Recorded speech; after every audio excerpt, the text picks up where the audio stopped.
Hello बच्चों, मैं आज आपको फिजिक्स का इम्पोर्टेंट चैप्टर है मोशन, उसके बारे में बताना चाहूंगा। फर्स्ट ऑल बताना चाहेंगे कि कैसे हम कहेंगे कोई ऑब्जेक्ट मोशन में है। तो पहले हम क्या कहेंगे कि if any object change there position with respect of time then we say object in motion. अब मोशन में है ऑब्जेक्ट, तो इसमें क्या होता है कि दो चीज टर्म आते हैं, एक होता है डिस्टेंस, एक होता है डिस्प्लेसमेंट। तो कब हम डिस्टेंस कहेंगे और कब हम डिस्प्लेसमेंट कहेंगे? तो डिस्टेंस अब डिस्टेंस की बात अगर करते हैं, the total length of covered by any moving object is known as distance. मतलब टोटल लेंथ जो होगी पाथ की, उसको हम क्या कहेंगे? डिस्टेंस। अब जो डिस्टेंस है वो हमारी एक स्केलर क्वांटिटी होती है। स्केलर क्वांटिटी मीन्स होता है कि इसमें डायरेक्शन तो हमें नोन होती है, लेकिन मैग्नीट्यूड नोन नहीं होता है। अब अगर हम बात करते हैं, दूसरा टर्म आता है मोशन में, डिस्प्लेसमेंट। डिस्प्लेसमेंट क्या होता है? The minimum length between initial and final position is known as displacement. और जो डिस्प्लेसमेंट है वो हमारा वेक्टर क्वांटिटी है, और वेक्टर क्वांटिटी मीन्स होता है कि इसमें डायरेक्शन और मैग्नीट्यूड दोनों ही चीजें हमको पता होती हैं, और दोनों की यूनिट सेम होती है, मीटर। अब इसको एक एग्जांपल से समझाते हैं।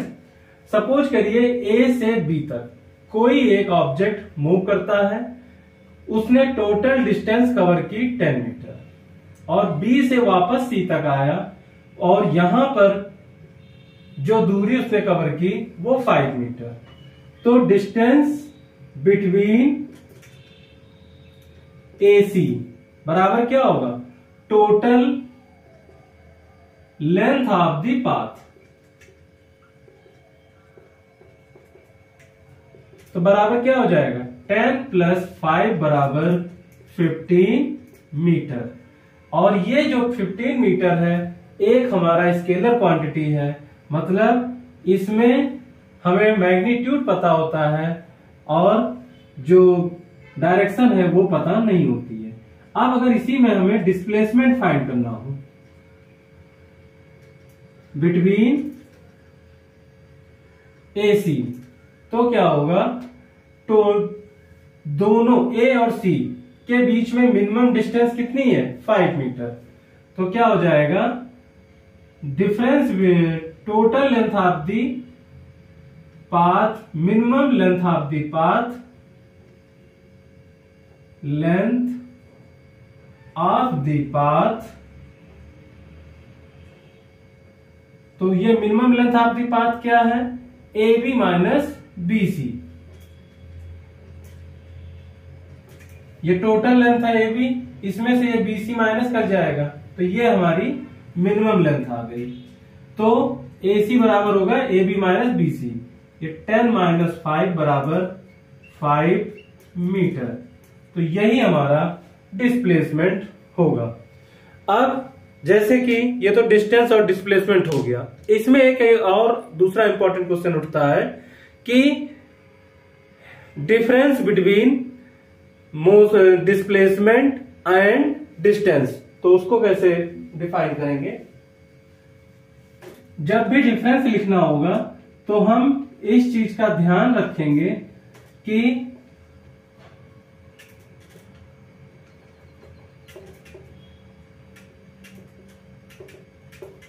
डिस्प्लेसमेंट,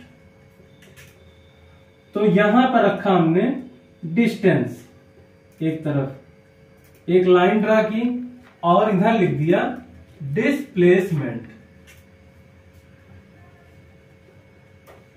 अब डिस्टेंस में क्या लिखेंगे? Total length of the path,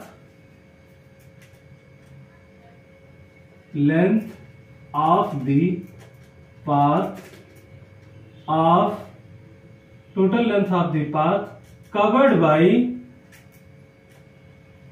any moving object. और इसमें क्या हो जाएगा, minimum length of the path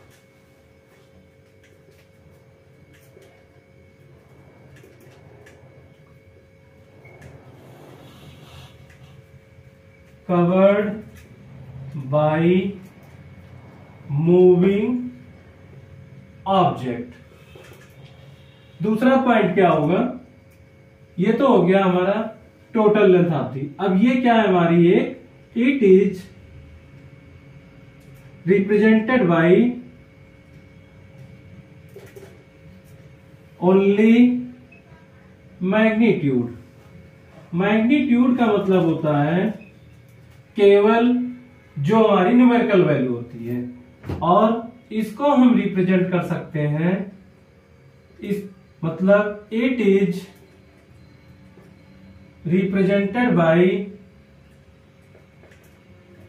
both magnitude as well as direction. अब ये हमारी क्या हुई, स्केलर क्वांटिटी हुई। इट इज स्केलर क्वांटिटी, और ये हो जाएगा हमारा इट इज वेक्टर क्वांटिटी, और ये फोर्थ हो जाएगा it never be zero.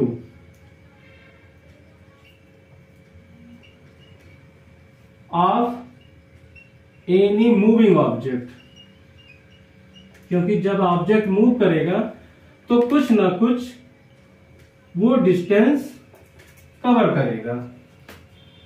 It may be zero.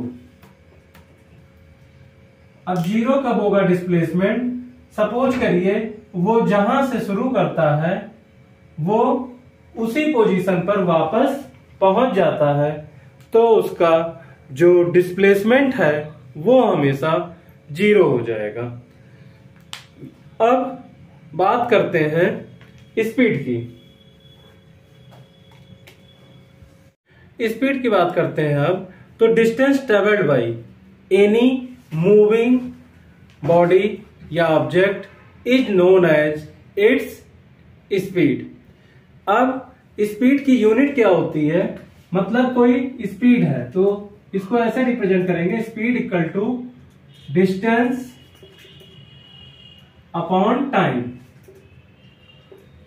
अब डिस्टेंस की यूनिट क्या होती है, मीटर, और टाइम की होती है सेकंड। तो क्या हो जाएगा, मीटर पर सेकंड। अब स्पीड हमारी दो तरह की होती है, एक होती है यूनिफॉर्म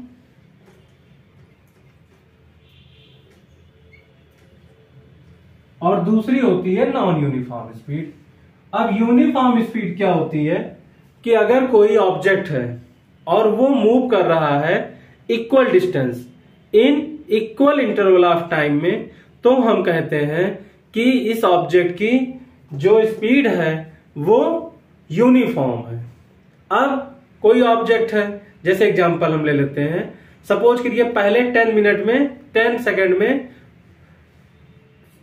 10 मीटर चला, फिर अगले 10 सेकंड में भी 10 मीटर चल रहा है, फिर अगले 10 सेकंड में भी 10 मीटर चल रहा है, तो इसका मतलब है वो यूनिफॉर्म स्पीड है।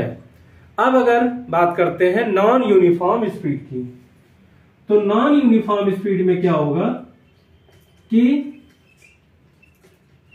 इसकी जो स्पीड है वो चेंज होती रहेगी। चेंज कैसे होती रहेगी कि if any moving object cover equal distance in non equal interval of time, या इसी को हम कह सकते हैं if any object cover in equal interval of time non equal distance, then we say इस speed is non uniform speed. अब ये हमारी यूनिफॉर्म और नॉन यूनिफॉर्म स्पीड हो गई। अब कोई ऑब्जेक्ट है, वो किसी समय में थोड़ी डिस्टेंस कवर किया, जैसे यहां पर शुरुआत में मान लीजिए सपोज करिए ये 10 मीटर चलता है ए से बी तक, और बी से सी तक यहां पर 20 मीटर चलता है। यहां पर इसने समय लिया 5 सेकंड, और बी से सी तक समय लिया उसने 5 सेकंड। तो एवरेज स्पीड क्या हो जाएगी,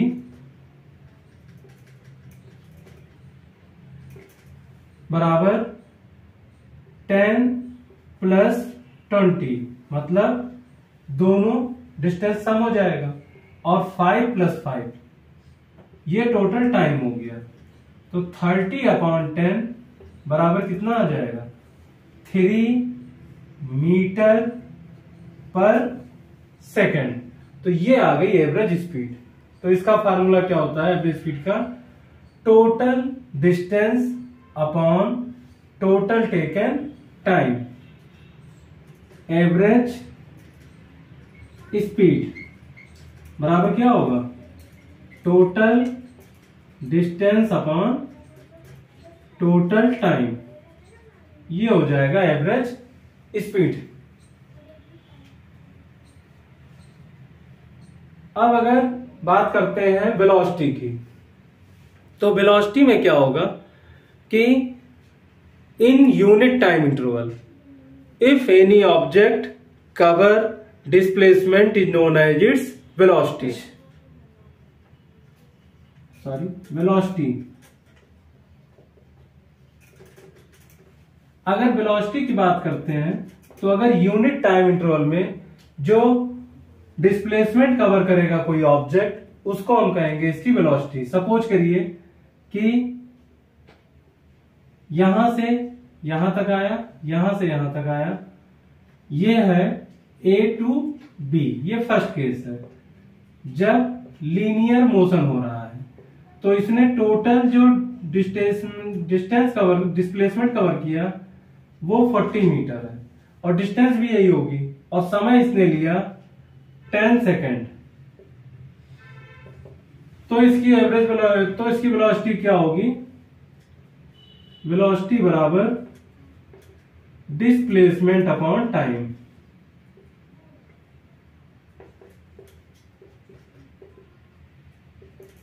तो डिस्प्लेसमेंट हो जाएगा 40/10 बराबर 4 मीटर पर सेकेंड। ये हो गया फर्स्ट केस। और सेकंड केस का क्या होता है कि जैसे ऑब्जेक्ट क्या है, एकदम जैसे उसकी कुछ इस तरह से मोशन हो रहा है, जैसे यहां से A है, यहां से फर्स्ट वो यहां गया B से फिर C पे गया, और D से C से D पर आ गया। ये सपोज करिए 10 मीटर, 5 मीटर, 8 मीटर, और जो डिफरेंस है हमारा, इसको हमने डैश डैश से दिखाया, ये है हमारा सपोज करिए 7 मीटर। तो यहां पर इसने जो डिस्टेंस कवर की है वो तो कवर की है 23 मीटर, लेकिन यहां पर डिस्प्लेसमेंट है 7 मीटर, और ये जो यहां पर इसने कवर किया है 10 मीटर 3 सेकेंड में, 2 सेकेंड में, और इसको सपोज किया हमने 3 सेकेंड में। तो 3 to 5 3 8। तो जो वेलोसिटी होगी वो डिस्प्लेसमेंट अपॉन टाइम, तो 3 + 2 + 3 मतलब 8 सेकेंड। तो 7 मीटर डिस्प्लेसमेंट हो जाएगा, क्योंकि A इनिशियल और फाइनल पोजीशन में जो डिफरेंस है वो 7 मीटर है, और 8 सेकेंड टोटल डिस्टेंस है। तो यही हमारा 7/8 मीटर पर सेकेंड। इसी को हम डेसिमल फ्रैक्शन में भी लिख सकते हैं। 7 को 8 से डिवाइड करेंगे तो आ जाएगा 8 8 जा 64, 8 7 जा 56, 0.875 मीटर पर सेकेंड। तो ये होगी हमारी वेलोसिटी। इसको वेलोसिटी कहेंगे। अब अगर एवरेज वेलोसिटी की बात कि जैसे कोई ऑब्जेक्ट है, उसने पहले 10 मीटर पर सेकेंड से 4 किलोमीटर कवर किया और बी से सी तक जाने में उसको 3 किलोमीटर इसकी वेलोसिटी 20 मीटर पर सेकेंड है। और जो अब हमें यहां पर यह फाइंड करना है कि इसकी एवरेज वेलोसिटी क्या है।